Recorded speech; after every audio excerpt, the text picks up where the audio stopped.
มืองจำพรแขวงสวรรณเขตห้างนี่ล่ะบ่ได้ไกลพี่น้องอยู่แถวซุยเจ้าให้ค่อยไปซุยเนี่ยก็ซ้ำไปฮอดบ้านดวงดาวน้อยแล้วเนาะเลยเมืองจำพรนั่นแหละเมืองจำพรนี่ล่ะอันเห็นได้จากเนี่ยจิตใจอยากให้อันเศร้าอาสะพรนี่นักห้องดังอันแบบเมืองจำพรนี่สิได้อยู่ได้ตัวทั้งเมืองกับเมืองอาสะพรนี่หลายได้ยูทูบเบอร์ก็หลายพร้อมเมืองดังได้นี่นะแม่นแหละแม่นอันได้นี่นักห้องเก่ามันหลายจะได้นักห้องใหม่ๆแบบเจ้าแม่นบ่โอ้ยมาฟังอยู่กันยังห้องคือกันแล้วนี่แถวโต๊ะหันจะมาสิให้เพิ่นมาโซ่เสียงแม่นอันทั้งพี่น้องสะอาดสะพรผู้ใดมีศิลปินในหัวใจแล้วมาเทียบคีย์บอร์ดแต่ก่อนแล้วพอนักห้องเพิ่นก็เสียพักก่อนนั่นนึงสลับแดงนะอันนี้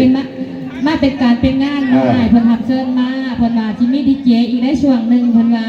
จังได๋ก็ฝากในเด้อพี่น้องเด้อฝากผลงานเพลงดวงดาวน้อยสุดใหม่ๆแล้วก็สุดเก่าๆบ่ว่าจะเป็นกินเพลงกินนอนๆรู้จักอยู่บ่เพลงกินเจ้า